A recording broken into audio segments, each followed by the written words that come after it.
తాకట్లో ఉన్న మీ బంగారాన్ని విడిపించి ఆ రోజు ఆన్లైన్ రేటుకి కొంటాం. Sharma gold company. నమస్తే, నేను విజయ్. డాకు మహారాజ్ సక్సెస్ మీట్ లో మ్యూజిక్ డైరెక్టర్ తమన్ చేసినటువంటి కామెంట్స్ ఇప్పుడు తెలుగు సినిమా ఇండస్ట్రీలో పెద్ద డిస్కషన్ గా మారాయి. అంటే ఇప్పటి వరకు కూడా ఇండస్ట్రీలో అంటే ఒక సినిమా హిట్ అవ్వాలని, ఇంకొక సినిమా పట్టవాలని హీరో ఫ్యాన్స్ ఇలా పాలిటిక్స్ రకరకాలుగా ఇటీవల కాలంలో మనం కొన్ని విచిత్రమైనటువంటి సంఘటనలు చూసాం. దానికి సంబంధించి ఆయన పరోక్షంగా తమన్ మాట్లాడారు. అయితే ఇప్పుడు తమన్ వ్యాఖ్యల్ని సపోర్ట్ చేస్తూ డైరెక్ట్గా ఇండస్ట్రీకి సంబంధించినటువంటి పెద్దగా చెప్పుకునేటువంటి మెగాస్టార్ చిరంజీవి కూడా ఆయన సపోర్ట్ చేస్తూ కొద్దిసేపటి కిందట ట్వీట్ చేశారు. తమనేమన్నారంటే, నిన్న జరిగినటువంటి డాకు మహారాజ్ సక్సెస్ మీట్లో తెలుగు ఇండస్ట్రీ ప్రపంచవ్యాప్తంగా గుర్తింపు పొందుతుంది. మన సినిమాల్ని బయట విదేశాల్లో కూడా ఆదరిస్తున్నారు. జాతీయ స్థాయిలో ఒక గుర్తింపు వచ్చింది. కానీ మనం కొట్టుకు చస్తున్నాం. ఆ సినిమా గురించి నెగిటివ్గా స్ప్రెడ్ చేస్తున్నాం టాక్స్ని. అదేవిధంగా ఏ హీరో కూడా కష్టపడినా ఆ హీరో ఫ్యాన్స్ కూడా దాన్ని నిలబెట్టుకోవాలి. సో ఈ విధంగా సినిమాను నెగిటివ్ టాక్ని స్ప్రెడ్ చేయడం, ఇలా రీసెంట్గా వచ్చినటువంటి కొన్ని సినిమాల విషయంలో చూస్తున్నాము అంటూ కూడా ఆయన కొన్ని కామెంట్స్ చేశారు. ఇప్పటి వరకు కూడా పుష్ప సినిమా కావచ్చు, లేదంటే రీసెంట్గా గేమ్ చేంజర్ కావచ్చు, అంతకుముందు దేవర సినిమా కావచ్చు, ఇలా అన్ని సినిమాలకు కూడా తొలి రోజుల్లోనే కొన్ని నెగిటివ్ కామెంట్స్ను, నెగిటివ్ ట్రోల్స్ను, నెగిటివ్ టాక్ను స్ప్రెడ్ చేశారు. సో సినిమా బాగున్నా కూడా బాగలేదనేటువంటి టాక్ని స్ప్రెడ్ చేశారు.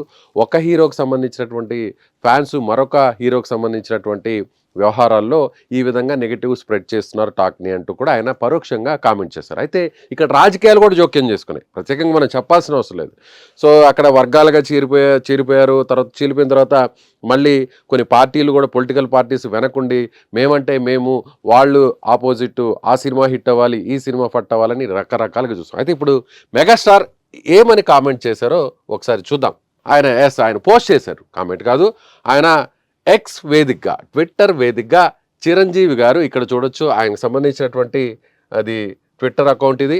డియర్ మ్యూజిక్ తమన్ అంటే ఆయన ట్యాగ్ చేస్తూ, నిన్న నువ్వు మాట్లాడిన మాటలు హృదయాల్ని తాకేలా ఉన్నాయి.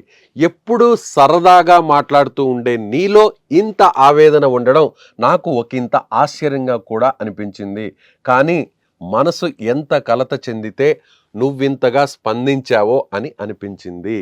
అదేవిధంగా విషయం సినిమా అయినా, క్రికెట్ అయినా, మరో సామాజిక సమస్య అయినా, సోషల్ మీడియా వాడుతున్న ప్రతి ఒక్కరూ తమ మాటల తాలూకు ప్రభావం ఆ వ్యక్తుల మీద ఎలా ఉంటుంది అని ఆలోచించాలి.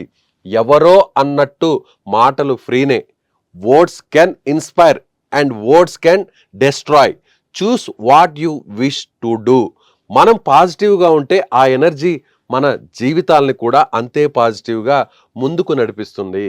Thoughtful words my dear, God bless అంటూ చిరంజీవి ఆయన చేసినటువంటి పోస్ట్ గురించి ఇప్పుడు మొత్తం ఇండస్ట్రీలో కూడా డిస్కషన్ నడుస్తుంది. అంటే పుష్ప సినిమా విషయంలో జరిగినటువంటి కొన్ని వివాదాలన్నీ కూడా మనకు తెలుసు. పుష్ప 2 సినిమా రిలీజ్ తర్వాత తొక్కిసలాట్లో ఒక మహిళ చనిపోవడం, మరొక బాలుడు కూడా ప్రాణాలతో కొట్టుమిట్టాడుతున్నారు. ఆ తర్వాత కేసులు నమోదవడం, ఆ తర్వాత టీంకి సంబంధించిన సభ్యులు, ముఖ్యంగా హీరో అల్లు అర్జున్ మీద కూడా కేసు నమోదవడం, ఆయన ఒకరోజు జైలుకు వెళ్ళడం, మళ్ళీ రావడం, ఆ తర్వాత కోర్టులో బెయిల్ కూడా రావడం, తర్వాత పోలీస్ స్టేషన్లో ఆయన వెళ్ళి హాజరవడం, ఇవన్నీ కూడా మనం చూసాం. అయితే ఇక్కడ 2 వర్గాలుగా చీలిపోయిందా ఇండస్ట్రీ అనేటువంటి వ్యవహారాన్ని కూడా చూసాం.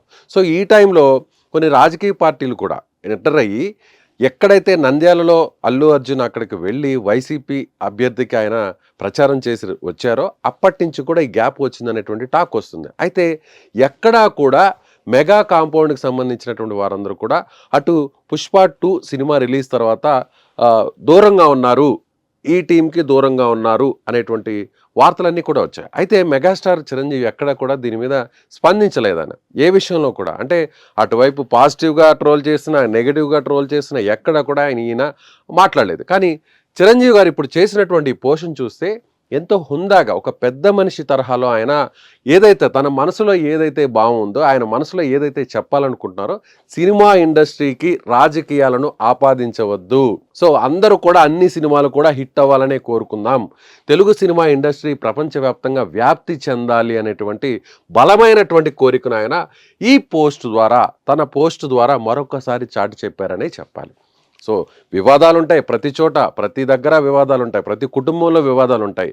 అదేవిధంగా ఇక్కడ చూసినట్లయితే ఇప్పటికైనా కూడా ఇండస్ట్రీ ఒకటవ్వాలి, నెగిటివ్ టాక్ని స్ప్రెడ్ చేయొద్దు, ప్రతి సినిమా కూడా హిట్ అవ్వాలనే కోరుకోవాలి సో అంటూ ఆయన ఇండైరెక్ట్గా చేసినటువంటి ఆ పోస్ట్ను కూడా మనం చూడవచ్చు. సో మొత్తం మీద గత కొన్ని నెలల నుంచి కూడా తెలుగు సినిమా పరిశ్రమలో అనేక వివాదాలు చుట్టుముట్టుతూ ఉన్నాయి. కేసులు, తర్వాత వివాదాలు ఇవన్నీ కూడా మనం చూస్తూనే ఉన్నాం. ఇప్పుడు తాజాగా కూడా తమన్ చేసినటువంటి, అంటే తమన్ చాలా సరదాగా ఉంటారు. ఆయన కొన్ని ఈవెంట్స్లో కావచ్చు, కొన్ని షోస్లో కావచ్చు, ఆయన కొన్ని సక్సెస్ మీట్స్లో కావచ్చు, ఆయన మాట్లాడేటువంటి కామెంట్స్ చాలా సరదాగా జోవియల్గా ఉంటాయి. కానీ అలాంటి తమన్ ఇంత ఆవేదన చెందుతూ మాట్లాడడం అనేది నిజంగా గొప్పగా ఉంది. చాలా నువ్వు ఎంత బాధపడి ఉంటే నువ్వు అలా మాట్లాడి ఉంటావు అంటూ కూడా చిరంజీవి ఆయన చేసినటువంటి పోస్ట్ని బట్టి అర్థమవుతుంది. సో ఇప్పటికైనా సరే ఎవరైనా సరే సినిమా ఇండస్ట్రీలో అందరూ కూడా ఐక్యంగా ఉండాలి. సో బయట చిత్ర పరిశ్రమలంతా కూడా తెలుగు పరిశ్రమ గురించే మాట్లాడుతున్నారంటూ కూడా తమన్ చేసినటువంటి వ్యాఖ్యలను బలపరిచారు చిరంజీవి గారు. సో మీరేమనుకుంటున్నారు?